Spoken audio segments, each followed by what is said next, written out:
আসসালামু আলাইকুম ভাই, আমার নাম আজরা। আমার প্রশ্নটা হলো, ভেজ খাবার নিয়ে লেখা বই লিখেছেন গোপীনাথ আগারওয়াল। এখানে 15-16 নম্বর পৃষ্ঠায় তিনি লিখেছেন, একটা গরু তার জীবদ্দশায় যে পরিমাণ দুধ দেয় সেটা খেতে পারে 90,000 মানুষ সবাই মিলে। কিন্তু গরুটাকে যদি মাংসের জন্য মেরে ফেলা হয় তাহলে সেটা মাত্র 1000 মানুষ খেতে পারবে। ছাগলের ক্ষেত্রেও একই অবস্থা। তিনি বলেছেন যে হাঁস সোনার ডিম পাড়ে, তাকে জবাই করা বুদ্ধিমানের কাজ না। আপনি কি একমত? বোন, আপনি প্রশ্ন করলেন ওই একই বই থেকে। আমি একটা কথা পরিষ্কার করে বলতে চাই, মিস্টার সালেজা এই বইগুলো দিয়েছেন আর বলেছেন আমরা চাইলে আরো বই দেওয়া হবে। আর এই বইগুলো বিভিন্ন দোকানে কিনতে পাওয়া যায়, মানুষ বইগুলো অবশ্যই কিনবে ইত্যাদি। আমিও সে কথাই বলছি, আপনাদের অনুরোধ করছি। আপনি এক কথার কতবার বলবেন? একই কথা রিপিট করছেন। ঠিক বলেছেন ভাই, বলছেন আমি রিপিট করছি কেন? কারণ এই কথাগুলো এখানেই লেখা আছে। যুক্তিগুলো যদি এই বইয়ে না থাকতো তাহলে আমি রিপিট করতাম। প্লিজ প্লিজ আপনারা একটু শান্ত হয়ে বসুন। মিস্টার রশ্মি ভাই জাভেরি ঠিকই বলেছেন, বইটা অন্য কেউ লিখেছেন। বইটার লেখকই এটাকে সমর্থন করে বলবেন, মিস্টার জাভেরি এটার পক্ষে বলতে চান না। তাই বইটার কথা ভুলে গিয়ে এমন প্রশ্ন করি যেটা টপিকের সঙ্গে প্রাসঙ্গিক। ঠিক, আমিও মেনে নিলাম। আমিও একমত। মিস্টার জাবেরি বইগুলো পড়েন কিন্তু রিসার্চ করেন না। তিনি নন ভেজের বিরুদ্ধে লেখা বইগুলো পড়েন, তারপর সে কথাগুলো যুক্তি হিসেবে দেখাবেন। আমি মেনে নেব অথবা মানবো না, এটা তো বলতে পারেন না আমি বইগুলো লিখিনি তাই এ ব্যাপারে প্রশ্ন করবেন না। এটা অযৌক্তিক। আমাকে যদি নন ভেজ সম্পর্কে এই বইয়ের কথাগুলো বলেন, আমি হয় বলবো এটা মিথ্যা অথবা বলবো এটা অযৌক্তিক বা যৌক্তিক। আমি বিরক্ত হব কেন? বইগুলো ভেজ খাবারের পক্ষে বলছে, যদি আমি ইসলামের বিরুদ্ধে কোনো বই দেখি তাহলে বলবো সেটা মিথ্যা। এক্সকিউজ মি, আপনারা উত্তরের মাঝখানে কথা বলবেন না। আপনারা শুধু প্রশ্ন করবেন আর বক্তারা তার উত্তর দেবেন। আমি চাইবো না ডক্টর জাকির বা মিস্টার জাভেরি দর্শকদের সাথে বিতর্কে জড়িয়ে পড়ুন। দর্শক শ্রোতারা এখানে বিতর্ক করবেন না, মনে রাখবেন। আপনি শুরু করতে পারেন। আমি উত্তর দেওয়া শুরু করছি, আপনিও এখন থেকে সময় হিসেব করেন। প্রতিবার বাধা দেওয়া হচ্ছে। আমি উত্তর দিতে চাচ্ছি। আমি চেয়ারম্যানকে বলবো একজনের সাথে পক্ষপাত করবেন না। আমি বাধা পেলে আমার অতিরিক্ত সময় পাওয়া উচিত। আর বোন একটা যুক্তির কথা বললেন, যেটা শুধু এই বই নয়, অন্যান্য অনেক বইতে আছে। ইন্টারনেটে গিয়ে দেখেন, এই একই যুক্তি দেখানো হচ্ছে। প্রথমেই দুধ কি ভেজ না নন ভেজ, এটাই একটা বড় প্রশ্ন। অনেক ভেজিটেরিয়ান আছে যারা বলে যে দুধ হলো নন ভেজ। এই বই, আমি বক্তাকে দোষ দিচ্ছি না, এই বই বলছে দুধ হলো নন ভেজ। যদি দুধ খান অনেক রোগ হতে পারে। অন্যান্য ভেজ ফাউন্ডেশন বলছে না, আমরা ল্যাক্টো ভেজিটেরিয়ান, দুধ খাই। দুধ ভেজ হোক বা নন ভেজ, একটা সহজ প্রশ্ন করি, যদি পশুদের আঘাত দিতে না চান, যখন দুধ দোয়ান, যখন এই পশুদের দুধ দোয়ান, এতে তারা খুব ব্যথা পায়। জানেন কৃত্রিমভাবে দুধ দোয়ালে পশুরা ব্যথা পায়। মা হয়েছেন এমন মহিলাকে জিজ্ঞেস করেন, মাঝে মধ্যে তাদের সমস্যা হয় যখন কৃত্রিমভাবে দুধ বের করা হয়। এটা খুবই কষ্টকর, তাই পশুর দুধ বের করার সময় তারা কষ্ট পায়। যখন বলছেন পশুরা খাওয়ার জন্য না, তাহলে তাদের দুধ দোয়াচ্ছেন কেন? গরু আর ছাগল, এতে তারা ব্যথা পায়। এটা হলো পশুদের কাছ থেকে ডাকাতি করা। যদি বলেন এই পশুগুলো খাওয়ার জন্য না, তারপরেও পশুদের দুধ খান, তাহলে সেই দুধ চুরি করছেন যেটা প্রাপ্য তাদের বাচ্চাদের, দুধটা তাদের বাচ্চাদের। ওনারা উদাহরণ দিয়েছেন যে একটা গরু গড়পড়তায় একদিনে দেয় 10 কেজি দুধ আছে এই বইতে। যদি ভুল থাকে সমস্যা নেই, এটা ইন্টারনেটেও আছে।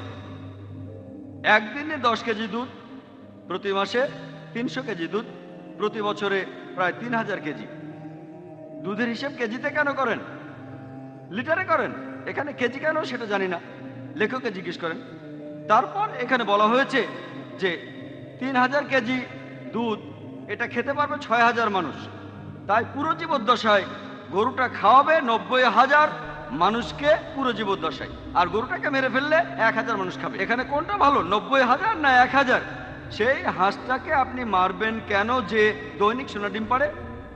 এটা তো বুদ্ধিমানের কাজ না। আমিও ব্যাপারে একমত। তবে এটা আপনারা ভালো করে খেয়াল করবেন, দুধ দেয় এমন গরুকে কেউই জবাই করতে চাইবে না। কোনো কসাইখানাতে দুধ দেয়া গরু জবাই করবে না, কারণ এই গরুগুলোর দাম অন্যান্য গরুর চাইতে অনেক গুণ বেশি। বোম্বেতে দুধ দেয়া গরুর দাম 20 থেকে 25,000 টাকা।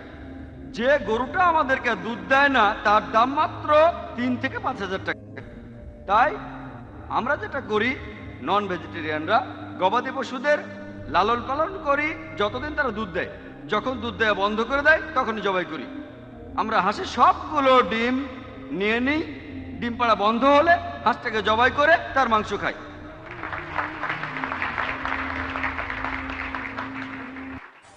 সাপও মরল, লাঠিও ভাঙলো না, এক ঢিলে দুই পাখি। আমরা অনেক বুদ্ধিমান। এরপর ওনারা বললেন এই পশুদের বিভিন্ন কাজে লাগানো যেতে পারে, লাগানো যায় ক্ষেতের কাজে বা যানবাহনে। যদি পশুদের এতই ভালোবাসেন তাহলে কষ্ট দেবেন কেন? আর এছাড়াও ইন্ডিয়ার পরিসংখ্যান বলছে যে যত গরু, ষাঁড় আর বলদ আছে তার মাত্র 25% প্রোডাক্টিভ, আর বাকি 75% আনপ্রোডাক্টিভ। হয় তাদের বয়স হয়ে গেছে অথবা তারা পুরুষ, সবগুলোই গাভীনা, ষাঁড়ও আছে। আপনারা এই 75% আনপ্রোডাক্টিভ গরুগুলোকে নিয়ে কি করবেন? ছাগল, ষাঁড়, বলদ একটা অপশন, তাদের পালন করেন নিজের খরচে। একটা ষাঁড়ের পেছনে বছরে 18,000 টাকা লাগে। পরিসংখ্যান এই কথাই বলছে, তাদের পরিসংখ্যান, এটা আমার কথা না। প্রতি বছরে 18,000। দুধ শেষ হয়ে গেলে তারা আরো 5-6 বছর বাঁচে। কোন কৃষক এই লাখ লাখ গরুর খরচ বহন করবে? প্রতি বছরে 18,000। দ্বিতীয় অপশন, জীবদয়া সংস্থায় দিয়ে দেন, তারা এই পশুদের জমিতে ছেড়ে দেবে, অন্যের ফসল খাবে। তৃতীয় অপশন, জঙ্গলে ছেড়ে দেন, হিংস্র পশুরা খেয়ে ফেলবে।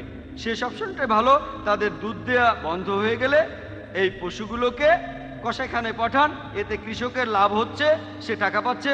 এই পশুগুলো থেকে আমরা অন্যান্য উপকারিতা পাচ্ছি, সেই পশুর মাংস খাচ্ছি, এছাড়াও তাদের চামড়া দিয়ে উপকার পাচ্ছি, হাড়ও ব্যবহার করছি। আশা করি উত্তরটা পেয়েছেন। আসসালামু আলাইকুম জাকির ভাই, আমার নাম খান আব্দুস সামি। আমার প্রশ্নটা হলো, এখানে কিছু ফুড ভ্যালু চার্ট বিলি করা হয়েছে যেটা বলছে যে ভেজ খাবারে প্রোটিন আর আয়রন নন ভেজের চাইতে বেশি। এভাবে তারা বলছেন যে ভেজ খাবার বেশি স্বাস্থ্যকর নন ভেজের চাইতে। আপনি কিছু বলবেন? ভাই খুব সুন্দর প্রশ্ন করেছেন। এখানে বিজ্ঞ বক্তাকেও একটা কথা জানিয়ে রাখি, উনি জানেন না বইগুলো কে বিলি করেছে। এখানে সব কিছু লিখিত আছে। বিলি করেছে ঋষভ ফাউন্ডেশন। আইএফকে তারা বলেছে যদি মুম্বাইয়ের মুসলিম ভাইদের মধ্যে বইগুলো বিলি করতে চান তাহলে আমরা পর্যাপ্ত পরিমাণে সরবরাহ করতে পারবো, কোনো টাকা লাগবে না। ভাই প্রশ্ন করলেন একটা ফ্রুট চার্ট বিলি করা হয়েছে, আমরাও এমন একটা চার্ট পেয়েছি। আমরা কিছুই বলিনি, কারণ এখানে বলার কোনো মানে হয় না, এটা বিতর্কের যোগ্য না।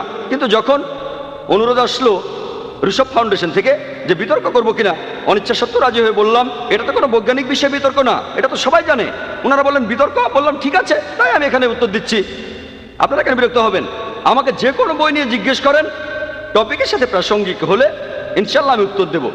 যদি আমি না জানি তখন বলবো আমি জানি না, যদি জানি তাহলে বলবো আমি জানি। আপনার প্রশ্নটা বুঝতে পারছি। এই চার্টটাও আমরা পেয়েছি, একটা ফুড ভ্যালু চার্ট। বলা হচ্ছে যে ভেজ খাবারে প্রোটিনের পরিমাণ বেশি নন ভেজের চাইতে। এছাড়াও মিস্টার রাজমি ভাই জাভেরি লেকচারের সময় বলেছিলেন ভেজ খাবারে প্রোটিন সেটা পরিমাণে বেশি থাকে।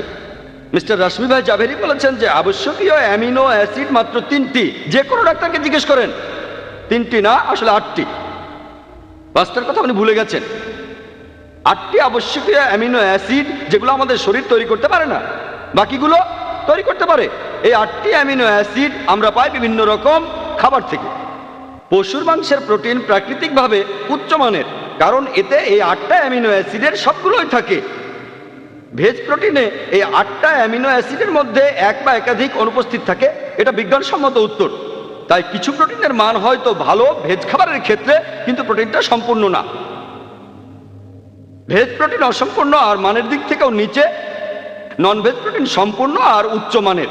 একইভাবে আপনারা দেখতে পাবেন এমনকি আয়রন যেটা আমরা পাই খাবার থেকে, সেটা দুই প্রকার, একটা হলো হেম আয়রন আর একটা হলো নন হেম আয়রন। হেম আয়রন সহজেই হজম হয় আমাদের শরীরে, নন হেম আয়রন সহজে হজম করা যায় না।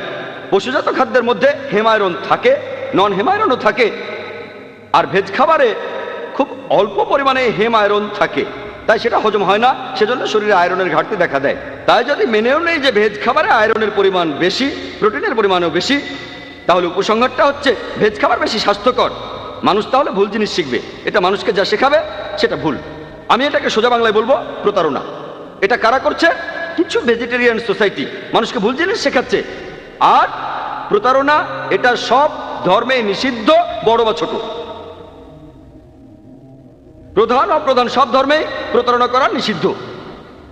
তাই আমি আপনাদের একটা প্রশ্ন করি, ধরেন আপনাকে দেয়া হলো 10টা 20 টাকার নোট বা একটা 500 টাকার নোট। আপনি যদি অঙ্ক জানেন তাহলে দ্বিতীয়টাই বেছে নেবেন। আশা করি উত্তরটা পেয়েছেন। এবারের প্রশ্ন মিস্টার জাভেরির কাছে। আসসালামু আলাইকুম, আমি জাভেদ শেখ। আমার প্রশ্ন মিস্টার জাভিরির কাছে। রাশমি ভাই, আপনার লেকচারে আপনি বললেন যে মাংস থেকে বিভিন্ন রকমের রোগ ছড়ায় মানুষের শরীরে, আর গাছপালার জীবাণুতেও আক্রান্ত হয়, যেমন ভাইরাস, ব্যাকটেরিয়া ইত্যাদি। তাহলে শাকসবজি বা ভেজ খাবার থেকেও কি রোগ হতে পারে? এছাড়াও আপনি ডিন অর্নিশ আর দীপক চোপড়ার কথা বললেন। এই দুজন ডাক্তারের বিভিন্ন মতামত এখানে বললেন। আপনি যদি এই সব মতামতগুলির উপর নির্ভর করেন, ডাক্তারদের মতামত, মিস্টার ত্রিবেদীও একই কথা বললেন, যদি এটার উপর নির্ভর করেন, আমি খুব সহজ একটা উদাহরণ দেই। যখন ছোট ছিলাম, ডাক্তাররা তখন আমাদের কারো জ্বর হলে ডাক্তাররা তখন বলতো তোমরা ঠান্ডা পানি দিয়ে গোসল করবে না। কিন্তু এখন দেখি ডাক্তাররা বলে যখন কারো জ্বর হয় তারা বলে তোমরা শুধু ঠান্ডা পানি দিয়ে গোসল করবে। হ্যাঁ, তাহলে আপনি কি এইসব পরিসংখ্যান আর পরামর্শের উপর নির্ভর করবেন? আপনি কি এমন কোনো মেডিকেল পরিসংখ্যান দিতে পারবেন যেটা ডক্টর জাকির নায়েক বললেন? আমেরিকায় সার্ভে হয়েছিল করোনারি হার্ট ডিজিজের উপর। আপনি কি এটা বলতে পারবেন করোনারি হার্ট ডিজিজ ইন্ডিয়ার ক্ষেত্রে এখানে কি নন ভেজদের হৃদরোগ হওয়ার সম্ভাবনা বেশি নাকি ভেজদের সম্ভাবনা বেশি? এই সম্পর্কে আপনি আমাদের কিছু বলেন। আপনারা প্রশ্নগুলো একটু সংক্ষেপে করবেন। হ্যাঁ, আপনার প্রশ্নটা এত বড় যে আমি ভুলে যাব। শেষ অংশটাই প্রশ্ন। করোনারি হার্ট ডিজিজ, দেখেন, এখানে করোনারি হার্ট ডিজিজ, আপনারা যদি নষ্ট হয়ে যাওয়া শাকসবজি এগুলো খান আর নষ্ট হওয়া ফল, এগুলোতে অবশ্যই জীবাণু থাকে। আমি এখানে বলবো যে পশুরা যে জীবাণু বহন করে সেগুলো বেশি মারাত্মক, তারা শাকসবজির চাইতে বেশি রোগ ছড়ায়। এছাড়াও আমি আরও একটা কথা বলেছিলাম যে পশুজাত খাবারে থাকে অতিরিক্ত প্রোটিন, কোলেস্টেরল আর স্যাচুরেটেড ফ্যাট। এই সব কিছুর কারণেই ননভেজ খাবার আমাদের জন্য নিষিদ্ধ। এবারে বলি পরিসংখ্যান নিয়ে, আমিও সেটা পড়েছি, আর এগুলো নিয়ে আমি এখানে কোনো যুক্তি দেখাতে চাচ্ছি না। আমার কাছে সব পরিসংখ্যানই আছে যে ভেজিটেরিয়ানদের চাইতে ননভেজরাই হৃদরোগের অসুখে বেশি করে আক্রান্ত হয়। আজকে এই মুহূর্তে আপনাদের আমি সেগুলো দেখাতে পারছি না, আমার কাছে আছে, পরে আমি আপনাদের সেগুলো দিতে পারবো। ধন্যবাদ। পাল্টা প্রশ্ন করবেন না। হ্যাঁ, পরের প্রশ্ন ডক্টর জাকিরের কাছে।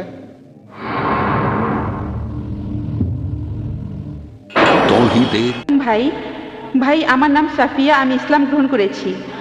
আমার প্রশ্নটা হলো, এই ভেজিটেরিয়ান আর non vegetarian choose for yourself Gopinath আগরওয়ালের এই বইতে বিভিন্ন ধর্মের গ্রন্থ থেকে উদ্ধৃতি দেওয়া হয়েছে, যেমন খ্রিস্টান আর হিন্দু ধর্ম, যে ননভেজ খাবার নিষিদ্ধ। তাহলে আপনি অন্যরকম বলছেন কেন? বোন, আপনি প্রশ্ন করলেন যে ওই একই বইতে কিছু উদ্ধৃতি দেয়া আছে, সেখানে বিভিন্ন প্রধান ধর্মগ্রন্থের উদ্ধৃতি, যেমন খ্রিস্টান ধর্ম, হিন্দু ধর্ম, সেসব ধর্মে নাকি ননভেজ নিষিদ্ধ। তাহলে আমি কেমন করে বললাম যে কোনো প্রধান ধর্মই একথা বলেনি সব ননভেজ খাবারই নিষিদ্ধ? আমি ইসলামিক দৃষ্টিকোণটা পরিষ্কার করেছি, তাদের ব্যাখ্যাটা ভুল, প্রসঙ্গ ছাড়া উদ্ধৃতি ভুল ব্যাখ্যা করেছেন। আমি একটা ব্যাপারে একমত, এমন কিছু কথা আছে যে কিছু সময়ে এমনকি ইসলামের ননভেজ খাবার নিষিদ্ধ। যেমন পবিত্র কোরআনে সূরা মাইদার 1 নম্বর আয়াতে উল্লেখ করা হয়েছে যে হজের সময় তোমরা শিকার করো না, হজের পবিত্র জায়গার মধ্যে তোমরা শিকার করো না। যদি রমজান মাসে আপনারা রোজা রাখেন, সূর্যোদয় থেকে সূর্যাস্ত, আপনি ননভেজ খাবার খাবেন না, ভেজ খাবারও খাবেন না। রোজা থাকার সময় ননভেজ খাবার খাবেন না, তার মানে এই না যে ননভেজ খাবার নিষিদ্ধ। নিষিদ্ধ শুধু সেই সময়টার জন্য। একইভাবে বিভিন্ন ধর্মগ্রন্থ এমন কিছু উদ্ধৃতি আছে রোজা থাকার সময় ননভেজ খাবার খেও না। আপনার প্রশ্নের উত্তরে বলি, খ্রিস্টান ধর্মে আমি এই বইটা পড়েছি, সেজন্য উত্তর দিতে পারছি। বইটাতে আছে, পবিত্র বাইবেলে উল্লেখ আছে তোমরা মৃত পশু খাবে না। ওনারা ব্র্যাকেটে লিখেছেন মাংস, এটা বলা হয়নি, ওনাদের দেওয়া উদ্ধৃতিতে রেফারেন্সটা বলা হয়নি। আমি বিভিন্ন ধর্মের উপর একজন ছাত্র, ডায়েট নিয়েও লেকচার দিই। ওনারা উদ্ধৃতি দিয়েছেন বুক অব লেভিটিকাস 17 নম্বর অধ্যায়ের 15 অনুচ্ছেদ, এছাড়া বুক অব ডিউটেরোনমি 14 নম্বর অধ্যায়ের 21 অনুচ্ছেদ বলা হয়েছে তোমরা সেই পশুর মাংস খাবে না যে নিজে থেকেই মারা গেছে। মৃত পশুর মাংস নিষিদ্ধ, সব মাংস না, মৃত পশু। ওনার ব্র্যাকেটে লিখে দিয়েছেন মাংস, মৃত পশুর মাংস নিষিদ্ধ করা হয়েছে। পবিত্র কোরআনে বলছে সূরা বাকারার 173 নম্বর আয়াতে, সূরা মাইদা 3 নম্বর আয়াতে, সূরা আনামের 145 নম্বর আয়াতে, সূরা নাহালের 115 নম্বর আয়াতে বলা হয়েছে حرمت عليكم الميتة والدم ولحم الخنزير وما أهل لغير الله به। তোমাদের জন্য নিষিদ্ধ খাবার হলো মৃত জন্তু, রক্ত, শুকরের মাংস এবং যেটা জবাই করার সময় আল্লাহ ব্যতীত অন্য কারো নাম নেওয়া হয়। কোথায় এটা অনুমোদিত? এরপরে দেখবেন বুক অফ জেনেসিস 9 নম্বর অধ্যায়ের 2 ও 3 অনুচ্ছেদে বলা হয়েছে যে তারা তোমাদের ভয় পাবে, তোমাদের সমীহ করবে। এই পৃথিবীর যাবতীয় সৃষ্টি, আকাশের সব পাখি, এই পৃথিবীর সব জীবজন্তু, এছাড়াও নদী আর সাগরের সব মাছ তোমাদের সামনে উপস্থাপন করা হবে। এরপর জেনেসিস 9 অধ্যায়ের 3 অনুচ্ছেদ বলছে যে যেসব প্রাণী ভূমিতে বিচরণ করে এবং যারা জীবন্ত প্রাণী তোমরা তাদের খেতে পারো, এছাড়া শাকসবজিও খেতে পারবে। বুক অফ ডিউটেরোনমিতে আছে 14 নম্বর অধ্যায় 9 অনুচ্ছেদে যে তোমরা খাদ্য হিসেবে তাদের মাংস আহার করো, যারা পানির নিচে থাকে, যাদের পাখনা ও আঁশ আছে তাদের তোমরা খেতে পারবে। ডিউটেরোনমি 14 নম্বর অধ্যায়ের 11 অনুচ্ছেদ বলছে যে তোমরা বৈধ সব পাখিদের মাংস আহার করবে। ডিউটেরোনমি 14 নম্বর অধ্যায়ের 20 অনুচ্ছেদ বলছে যে তোমরা সব বৈধ পাখিদের মাংস আহার করবে, অনুমোদিত। এরপর আরো দেখবেন বুক অফ হিব্রুজে আছে 5 নম্বর অধ্যায়ের 13 ও 14 অনুচ্ছেদে যদি দুধ খাও তোমরা দুর্বল হয়ে পড়বে, যদি তোমরা মাংস খাও তোমাদের বুদ্ধি তীক্ষ্ণ হবে। বাইবেলের কথা বলছে, আমি না।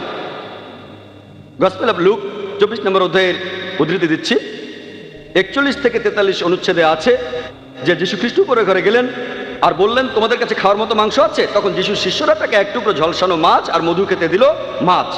তিনি শিষ্যদের সামনে সেটা খেলেন, যীশু খ্রিস্ট মাছ খেলেন। বুক অফ রোমান্সে আছে 14 নম্বর অধ্যায়ের 2 ও 3 অনুচ্ছেদে বলা হয়েছে যারা সব ধরনের খাবার খেতে চায় তারা খেতে পারবে। আর যারা দুর্বল তারা শুধু শাকসবজি খায়। তবে যারা সব কিছু খায় তারা অন্য মানুষদের উপহাস করবে না, আর যারা সব কিছু খায় না তারা অন্যদের সমালোচনা করবে না। এটা ঈশ্বরের আইন। হিন্দু ধর্মগ্রন্থ আপনারা যদি মনুস্মৃতি পড়েন 5 নম্বর অধ্যায়ের 30 অনুচ্ছেদে পরিষ্কার করে বলা হয়েছে যে একজন মানুষ যে কোনো জীবিত প্রাণী খেতে পারে, এমনকি সে প্রতিদিনও খেতে পারে। সৃষ্টিকর্তা কিছু প্রাণীকে বানিয়েছেন খাদ্য হিসেবে আর কিছু খাদ্য হিসেবে।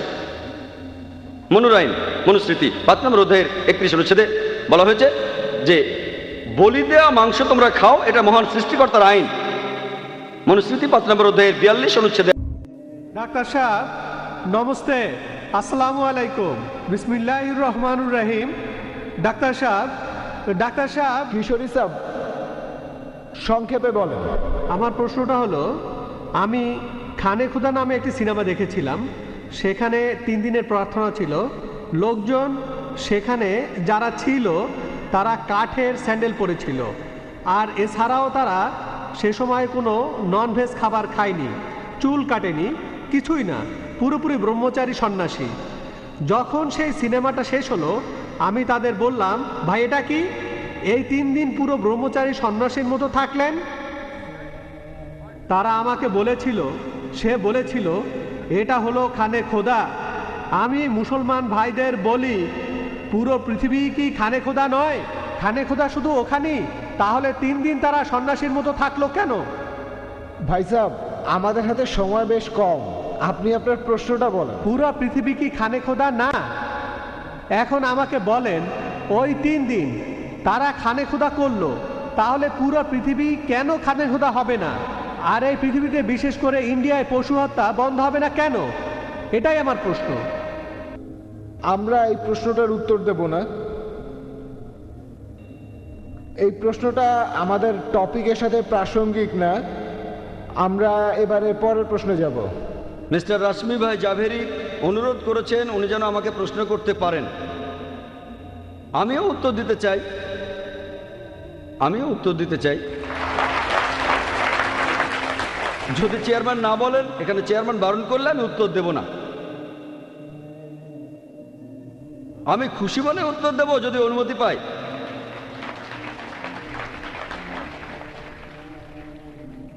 আপনি পারলে উত্তর দেন। আচ্ছা ঠিক আছে, আমি উত্তর দিচ্ছি, কোনো সমস্যা হবে না। আচ্ছা ঠিক আছে, ওনার প্রশ্নটা কি ছিল আমি শুনতে পাইনি।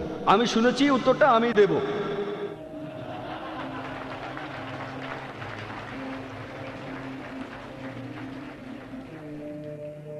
এটা খুব সুন্দর প্রশ্ন, তাড়াতাড়ি আমরা এরপর পরের প্রশ্নে যাব। খুবই সুন্দর প্রশ্ন। প্রশ্নটা খুবই সুন্দর, এতে কোনো সমস্যা হবে না। আমি জানি এখানে অনেক ভেজিটেরিয়ান আছেন, তবে আমরা হিংসাত্মক নই, এখানে কোনো সমস্যা হবে না, আমি গ্যারান্টি দিচ্ছি।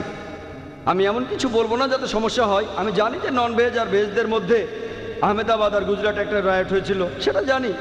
আমি আমার কথা বলতে পারি, যেহেতু যুক্তি দিয়ে বলবো তাই কোনো সমস্যা হবে না। ভাই খুব সুন্দর প্রশ্ন করেছেন। আপনি বললেন তীর্থযাত্রীদের দেখেছেন, হজযাত্রী, আর 3 দিন ধরে তারা কোনো মাংস খায়নি, তারা কোনো মাংস খায়নি। এটা ইসলামের প্রশ্ন, প্রশ্নটা তো ইসলামের উপর, ইসলামের উপর প্রশ্ন করেছেন আমাকে, জৈন ধর্মের উপর করেননি। তাহলে সমস্যা কি? নাকি ভয় পাচ্ছেন আমার উত্তর শুনে উনি ননভেজ হয়ে যাবেন, উনি ভেজিটেরিয়ান থাকবেন? সমস্যা নেই, আমি ওনাকে ননভেজ হতে বলছি না। ভাই খুব সুন্দর প্রশ্ন করেছেন যে হজের সময় আমরা ননভেজ খাবার খাই না কেন। এই কথাটা ঠিক না। আমি বেশ কয়েকবার হজ করেছি, আপনাকে যে বলেছে সে মিথ্যে বলেছে যে আমরা ননভেজ খাই না। সেখানে নিয়মটা হলো হজের নির্দিষ্ট জায়গাটিতে সেই সময়টাতে কোনো পশু শিকার করে মারতে পারবেন না, শুধুমাত্র সেই সময়টাতে। ননভেজ নিষেধ করা হয়নি, আমিও সেখানে গিয়েছি আর ননভেজ খেয়েছি।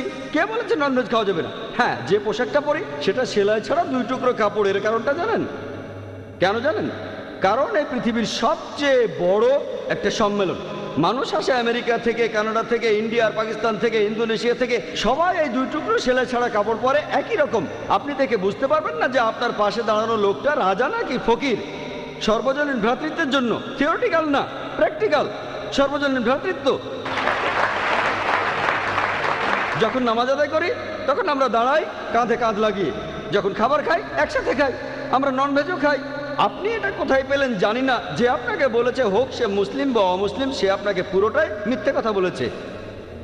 আমি আপনাকে বলি, আমি বেশ কয়েকবার হজ করেছি, উমরাও করেছি, কথাটা ভুল। সর্বজনীন ভ্রাতৃত্বের জন্য সবাই এখানে এসে উপস্থিত হয়। এভাবে পৃথিবীর বিভিন্ন স্থান থেকে মানুষ এসে জড়ো হয়, তখন আমরা হই একটা জাতি। ইসলাম ধর্ম আমাদের বলে প্রত্যেক মানুষই একে অন্যের ভাই, আর আমাদের মুসলিমদের বিশ্বাস এক। বলেন ভাই। মিস্টার জাবিরি, এই প্রশ্নটা আপনার উদ্দেশ্যে। আপনার লেকচার শেষে প্রশ্নটা মিস্টার জাবিরির উদ্দেশ্যে।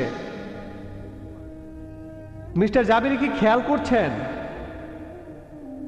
প্রশ্নটা মিস্টার জাবিরের উদ্দেশ্যে। আপনার লেকচারে আপনি তৃণভোজী আর মাংসাশী প্রাণীর মধ্যে 16টা পার্থক্যের কথা বলেছেন। এখন আমার কাছে ব্যাপারটা এরকম মনে হয়েছে যে আপনি আসলে এখানে বলতে চাচ্ছেন যে এখানে তৃণভোজী প্রাণীদের সাথে তুলনা করে আপনি বলতে চাচ্ছেন যে আমরা মানুষরা তৃণভোজীর মতো, অর্থাৎ ভেজিটেরিয়ানরা। আমার সেটাই মনে হয়েছে। ডক্টর জাকির আপনার কয়েকটা পয়েন্টের উত্তর দিয়েছেন। এখন আপনাদের বলি, আমি কোনো মেডিকেলের ছাত্র না, আমি ইঞ্জিনিয়ারিং পড়েছি, বায়োলজি পড়েছি ক্লাস 10 পর্যন্ত। এরপরে যা জেনেছি সেটুকু নিজের আগ্রহে। আপনার প্রশ্নটা করেন প্লিজ। এখন একটা ব্যাপারে আমি আপনার মতামত জানতে চাই। আপনি বললেন যে তৃণভোজীদের মুখের লালায় পাইটালিন থাকে, এটা মাংসাশীদের লালায় থাকে আর মানুষের লালায়ও থাকে। এছাড়াও আপনি বললেন তৃণভোজীরা খাওয়ার সময় তাদের চোয়াল ঘোরায়। আমি কোনো মানুষের খাওয়ার সময় চোয়াল ঘোরাতে আপনি দেখিনি। যদি প্রশ্ন করতে চান তাহলে প্রশ্ন করেন, আপনাকে স্বাগত জানাবো। এখানে লেকচার দেবেন না, এখানে লোকজন আপনার কথা শুনতে আসেনি। আপনি সংক্ষেপে আপনার প্রশ্নটা করেন, আপনি সরাসরি প্রশ্নটা করেন, আমিও তাহলে তাড়াতাড়ি উত্তর দেব। কারণ আমি আর মিস্টার ত্রিবেদী আরেকটা মিটিংয়ে যাব, এই প্রশ্নটার পরেই আমরা চলে যাব। ওকে ওকে, আমার প্রশ্নটা হলো, আপনি এই পার্থক্যগুলো দিয়ে কি বোঝাতে চাচ্ছেন? তৃণভোজী আর মাংসাশী প্রাণীর এই পার্থক্যগুলো দিয়ে আপনি কি বোঝাতে চাচ্ছেন? হ্যাঁ, এটা একটা খুবই প্রাকৃতিক ব্যাপার। যখন আমি বলেছি যে মানুষের শরীরের বিভিন্ন অঙ্গ প্রত্যঙ্গের সাথে তৃণভোজী প্রাণীদের অনেক মিল আছে, এখানকার বিজ্ঞ দর্শকরাই সেটার বিচার করবেন। আমি যা বলেছি আপনি তার সাথে একমত হতে পারেন, যদি একমত হন তাহলে খুব ভালো, আর একমত না হলে সেটা ভালো না। আমি কেন বলবো, এটা অবশ্যই মানতে হবে আপনাকে। ঠিক আছে, আমি যা বলেছি সেগুলো সবই বৈজ্ঞানিক তথ্য, এগুলোর পক্ষে আমি যথেষ্ট প্রমাণ দেখাতে পারবো। তবে দর্শক শ্রোতারাই ঠিক করবেন তারা আমার সাথে একমত কি না। আমি যে কথাটা বলতে চেয়েছি, প্রাকৃতিকভাবে মানুষ জাতি অনেকখানি না একেবারে পুরোপুরি তৃণভোজীদের মতো, আর পরিবেশের কারণে অথবা পরিস্থিতির কারণে বিভিন্ন জায়গায় মানুষ মাংসাশী হয়েছে। এখন বন্ধুরা, এখন আপনাদের বলি, এখানে আসতে পেরে আমি আনন্দিত। এই অনুষ্ঠানে আমরা মত বিনিময় করলাম। ইসলাম সম্পর্কে অনেক ভুল ধারণা ছিল, সেগুলো পরিষ্কার করেছেন আমাদের বিজ্ঞ বক্তা ডক্টর জাকির। আমরা জানতাম না ইসলাম ধর্মে এইভাবে বলা হয়েছে, সেজন্য আমি ধন্যবাদ জানাচ্ছি ইসলামিক রিসার্চ ফাউন্ডেশনকে। আর এছাড়াও ধন্যবাদ জানাচ্ছি এখানে আমার বন্ধু মিস্টার সালেচাকে, রুশব ফাউন্ডেশনের। আমাদের হাতে সময় খুবই কম, মিস্টার ত্রিবেদী আর আমি এখন অন্য আরেকটা মিটিংয়ে যাব, তাই বিদায় নিচ্ছি। আবারও সবাইকে ধন্যবাদ। এবারে প্রশ্ন করবেন মিস্টার বাডে। হ্যাঁ, আপনি মিস্টার বাডে? আচ্ছা, দাঁড়ান 1 মিনিট। মিস্টার বাডে অনুরোধ করেছিলেন যে উনি ডক্টর জাকির নায়েককে প্রশ্ন করবেন, আমরাও সেই অনুরোধটা রাখবো।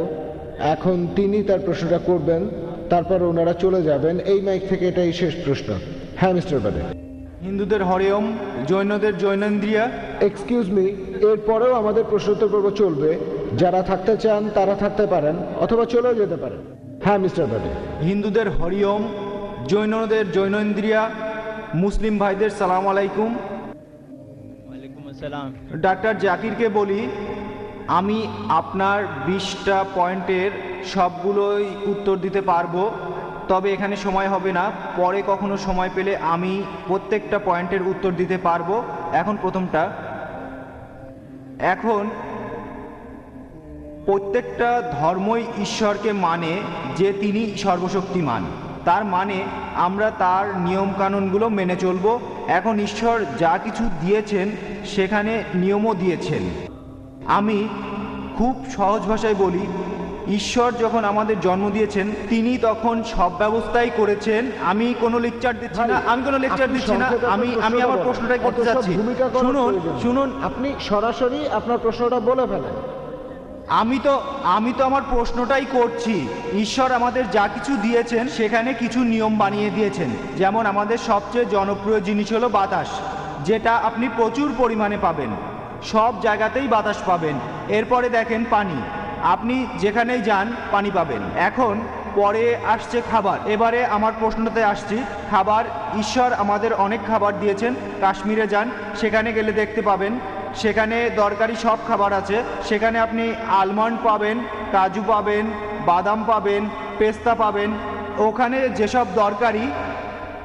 1 মিনিট, রাজস্থানে যান, সেখানে অনেক গরম, তাই সেখানে খরমুজ পাবেন, তরমুজ পাবেন।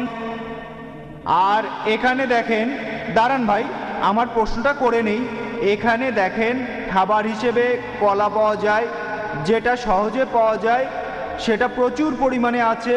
ঈশ্বর যেগুলো প্রচুর পরিমাণে দিয়েছেন সেগুলো সস্তা, আর যেগুলো তিনি অনুমোদন দেননি, নিষিদ্ধ করেছেন, সেগুলোর দাম অনেক বেশি। আমরা কি ঈশ্বরের নিয়ম মানছি? খুবই সুন্দর, খুবই সুন্দর প্রশ্ন। আমি প্রশ্নটা বুঝতে পেরেছি। আপনার প্রশ্নটা অনেক বড় প্রশ্ন, খুবই সুন্দর প্রশ্ন। আমি এই ফিল্ডে আছি তাই দর্শকদের প্রশ্ন বুঝতে পারি। প্রশ্নের প্রথম অংশটা নিয়ে বলি যে আপনি 20টা পয়েন্টের উত্তর দিতে পারবেন। আইআরএফে আমার বেশ কিছু স্টুডেন্ট আছে, তাদের একজনকে বলবো আপনার সাথে বিতর্ক করতে। আইআরএফে যে কাউকে চান বলেন। কবে? আগামী রবিবার। আমার স্টুডেন্ট আগামী রবিবার। আমি এগুলো বলতে পারবো। আগামী রবিবার। ঠিক আছে, আচ্ছা ঠিক আছে, আগামী রবিবার আসবেন। আপনার নামটা জানো কি? ওনার নামটা কি? হ্যাঁ ঠিক আছে। মিস্টার বার্ডে আগামী রবিবার সকাল 10:30টায় আইআরএফে আসবেন। আজকের মতোই আমার স্টুডেন্ট বিতর্ক করবে। একজন একই টপিক।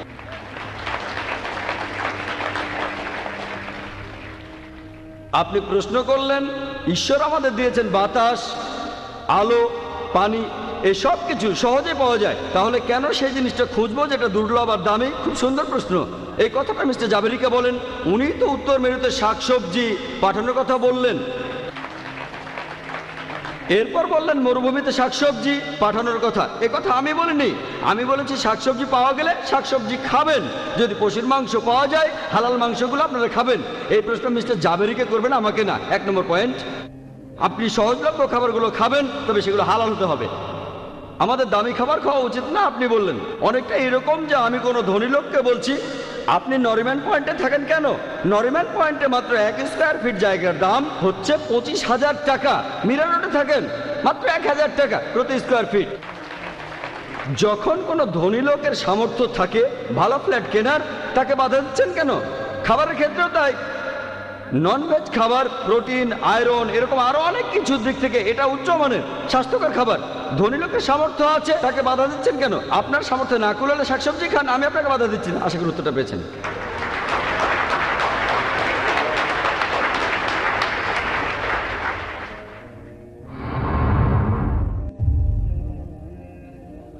মিস্টার রশ্মি ভাই জাভেরি আর মিস্টার ওয়াইপি ত্রিবেদী এখন চলে যাচ্ছেন। আপনারা যারা থাকতে চান তারা থাকতে পারেন, অথবা চলে যেতে চাইলে আপনারা চলেও যেতে পারেন। একজন বক্তা এবং আমাদের প্রধান অতিথি এখন চলে যাচ্ছেন। আমাদের ফর্মাল অনুষ্ঠান শেষ। এখন আপনাদের মধ্যে যারা ডক্টর জাকির নায়েককে প্রশ্ন করতে চান তারা তাদের প্রশ্নগুলো করতে পারেন, কারণ একটু আগে অন্যদেরকে আমি প্রশ্ন করার সুযোগ দিয়েছিলাম। আমি আপনাদের সবার মনোযোগ আকর্ষণ করছি। এখন আপনারা ডক্টর জাকিরকে প্রশ্ন করবেন। শুরু করছি। হ্যাঁ ভাই, আমার প্রশ্নটা হলো, নন ভেজ খাবারে কি পুষ্টিগুণ কম? ভাই খুব সুন্দর প্রশ্ন করলেন যে ননভেজ জাতীয় খাবারে পুষ্টিগুণের কোনো ঘাটতি থাকে কিনা। হ্যাঁ থাকে। আমি এই প্রশ্নের উত্তর না বলবো না। আমি কোনো উগ্রপন্থী ননভেজ নই। কম থাকে কার্বোহাইড্রেট, ভিটামিন সি, কিন্তু এগুলো ভেজ খাবারে বেশি পরিমাণে থাকে। নন ভেজিটেরিয়ানরা শাকসবজি খায়, আর ফল অনেক পুষ্টিকর, ভিটামিন সির জন্য আমরা খেতে পারি। কিন্তু যদি তুলনা করে দেখেন পুষ্টিমানের দিক থেকে ননভেজ খাবার, একথা আগেও বলেছি আমি, এতে থাকে প্রথম শ্রেণীর প্রোটিন, উচ্চমানের প্রোটিনগুলো সম্পূর্ণ। এতে প্রয়োজনীয় ফ্যাটি অ্যাসিড থাকে, আয়রনও থাকে। এরকম একটা পুষ্টিকর খাবার হলো ডিম। এখানে মিস্টার জাবেরি ডিমের বিরুদ্ধে অনেক কথা বললেন। একটা ডিমে আনুমানিক 6 গ্রাম প্রোটিন থাকে একটা বড় ডিমে। ডিমের অর্ধেক অংশ সাদা, আর এই সাদা অংশটাকে বলা হয় আদর্শ প্রোটিন। আদর্শ প্রোটিন, এটা দিয়ে অন্যান্য প্রোটিনকে বিচার করা হয়। এখানে সবগুলো আবশ্যকীয় অ্যামিনো অ্যাসিড পর্যাপ্ত পরিমাণে থাকে ডিমে। এছাড়াও থাকে riboflavin, iron, fluorine, vitamin B12, vitamin D, vitamin E. খুব কম খাবারে ভিটামিন ডি থাকে, ডিম তার মধ্যে একটা। রোগীদের খাবার হিসেবে ডিম দেওয়া হয়, বিশেষ করে যারা আস্তে আস্তে সুস্থ হচ্ছে। এর কারণ জানেন? ডিম সহজে হজম হয়, উপাদান সবগুলোই আছে। ওনারা ডিম নিয়ে অনেক বলেছেন, এর কিছু ক্ষতিকর দিকও আছে। এটাকে বলা হয় পুষ্টিগুণের ঠাসা খাদ্য, কারণ এতে সবগুলো প্রয়োজনীয় উপাদান আছে পর্যাপ্ত পরিমাণে, অতিরিক্ত নেই, কোনো উপাদানে অতিরিক্ত নেই। এতে ক্যালোরির পরিমাণও কম। একটা বড় ডিমে মাত্র 70 ক্যালোরি থাকে, কিন্তু ভেজ খাবারে এই প্রয়োজনীয় অ্যামিনো অ্যাসিডের সবগুলো উপস্থিত থাকে না। ভেজ খাবার খেলে কি করবেন?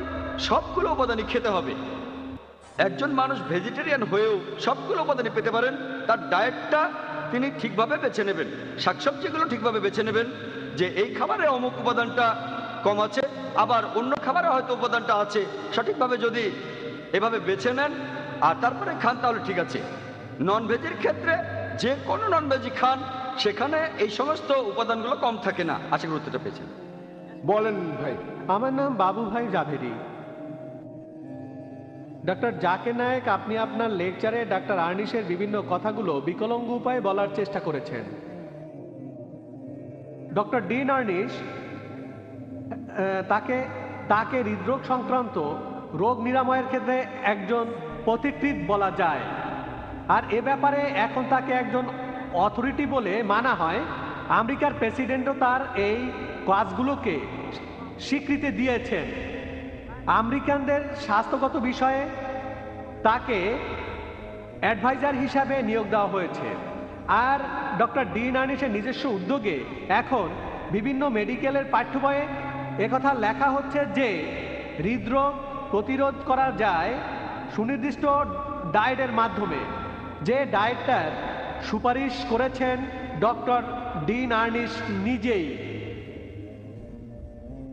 আর ডক্টর আর্নিশের এই ডায়েটটা একেবারে পুরোপুরি ভেজিটেরিয়ান ডায়েট। এখন আমি ডক্টর জাকিরের কাছে জানতে চাই, ডক্টর ডি নার্নিশের এই রিসার্চের ব্যাপারে আপনি কি বলবেন, যেখানে হাজার হাজার হৃদরোগী ভালো হয়ে গেছে কোনো বাইপাস সার্জারি ছাড়াই। ভাই খুব সুন্দর প্রশ্ন করেছেন, খুবই প্রাসঙ্গিক প্রশ্ন, খুবই সুন্দর। যে ডক্টর অর্নিশের সম্পর্কে আমার মন্তব্য কি, খুব বিখ্যাত। আর তিনি বলেছেন হৃদরোগের অসুখ ভালো করা যায় ডায়েটের মাধ্যমে, যেটা পুরোপুরি ভেজ খাবার। আমি একমত। এতে কি নন ভেজ খাবার নিষিদ্ধ হয়ে যাচ্ছে? আপনি ডায়াবেটিসের কথা জানেন ভাই? ডায়াবেটিস মেলাইটিস, এখানে ডক্টর অর্নিশের বলার প্রয়োজন নেই, এটা সবাই জানে। কারো যদি অতিরিক্ত ডায়াবেটিস থাকে, তখন যদি সে ননভেজ দিয়ে তৈরি ইনসুলিন না নেয়, যেটা তৈরি হয় অগ্নাশয় থেকে, গরু বা শুকরের অগ্নাশয় অথবা মানুষের অগ্নাশয় থেকে, সে মারা যাবে। তাহলে ননভেজ ইনসুলিনে যদি ডায়াবেটিস মেলাইটিস ভালো হয়, সেজন্য ভেজ নিষিদ্ধ হয়ে যায় না। ডক্টর অর্নিশের কথা মানি। ভেজ ডায়েটের মাধ্যমে হৃদরোগ কমানো যায় বা সারানো যায়, আমি একমত। কিন্তু রাশমি ভাই জাভেরি যেটা বললেন, ডক্টর অর্নিশের মতে ননভেজ খাবার নিষিদ্ধ। এই ডায়েটটা শুধু রোগীদের জন্য, আমি একমত। অনেকেই হয়তো মানবে না, ডাক্তারও মানবে না, আমি মেনে নিলাম, আমি একমত। তবে যদি বলেন ভেজ খাবারের হৃদরোগ ভালো হয়, তাই ননভেজ খাবার নিষিদ্ধ করা উচিত, ননভেজ নিষিদ্ধ, তাহলে আমেরিকা কেন নিষিদ্ধ করছে না? আমেরিকান সরকারকে জিজ্ঞেস করেন। ডক্টর অর্নিশ তো অ্যাডভাইজার, তাহলে অ্যাডভাইজারের কথা মতো আমেরিকায় ননভেজ খাবার নিষিদ্ধ করছে না কেন? কেন? তার এই রিসার্চ, তিনি যেটা বলেছেন সেটা সঠিক। কিন্তু যদি বলেন যে ননভেজ খাবার নিষিদ্ধ করেছেন, আমার মনে হয় না ডক্টর অর্নিশ এমন কিছু বলেছেন। মনে হয় না, মনে হয় না। এমন কিছু লেখা দেখান যেখানে তিনি বলেছেন যে কোনো মানুষেরই সারা জীবনে ননভেজ খাবার খাওয়া উচিত না। আমি চ্যালেঞ্জ করছি, আমি চ্যালেঞ্জ করছি। হৃদরোগের ক্ষেত্রে হতে পারে। আরো কিছু ডাক্তারের কথা আমি বলেছি, ডক্টর উইলিয়াম টি জার্ভেস, ডক্টর কে জেরি, অনেক অনেক। তবে আমি অনেক বেশি বাস্তববাদী, আমি একমত যে ভেজ খাবারের হৃদরোগ ভালো হয়, ননভেজ নিয়ে বলা হয়নি। আশা করি উত্তরটা পেয়েছেন। হ্যাঁ বলুন। এখানে ডক্টর জাকির নায়েক তো নিজেই একজন বিজ্ঞানী আর ডাক্তার, তাই উনি কি আমাকে এ ব্যাপারে বলতে পারবেন যে 15 বছর ধরে যে রিসার্চ হয়েছিল? প্রশ্নটা শুনতে পাইনি, আপনি কি আরেকবার বলবেন? 15 বছর ধরে রিসার্চ হয়েছিল আমেরিকার মেরিল্যান্ডের ন্যাশনাল ক্যান্সার রিসার্চ ইনস্টিটিউটে লাল মাংসের উপরে, লাল মাংস থেকে ক্যান্সার হয় এইসব নিয়ে। আপনি কি এ ব্যাপারে আমাকে বিস্তারিত বলতে পারবেন? Thank you. খুব সুন্দর প্রশ্ন। বোন বললেন 15 বছর ধরে রিসার্চ হয়েছিল কোনো ক্যান্সার হসপিটালে। আবারও রিসার্চ, কোনো ফ্যাক্ট না। রিসার্চ আর ফ্যাক্টের মধ্যে পার্থক্য অনেক। আমি রিসার্চটা পড়েছি, এ ব্যাপারে আমিও একমত। হোক সেটা ক্যান্সার হসপিটাল বা ওনার বলা হসপিটালটা, অনেকগুলো রিসার্চ পড়েছি। ননভেজ খাবারে মলাশয়ের ক্যান্সার হয়। অতিরিক্ত ননভেজ খেলে মলাশয়ের ক্যান্সার হতে পারে যদি সেই খাবারের মধ্যে যথেষ্ট পরিমাণে ফাইবার না থাকে। যদি খাবারের মধ্যে ফাইবার থাকে, তাহলে যত ভেজি খান না কেন আপনার ক্যান্সার হবে না। অতিরিক্ত ননভেজ খাবারের সাথে ফাইবার না থাকলে ক্যান্সার হতে পারে। আমরা অনেক ভেজ খাবার হজম করতে পারি না, কারণ এতে সেলুলোজ থাকে। খাবারের মধ্যে ফাইবারের কারণেই আমরা এগুলো হজম করতে পারি। অতিরিক্ত ননভেজ খাবার, এই খাবারে ফাইবার না থাকলে মলাশয়ের ক্যান্সার হতে পারে।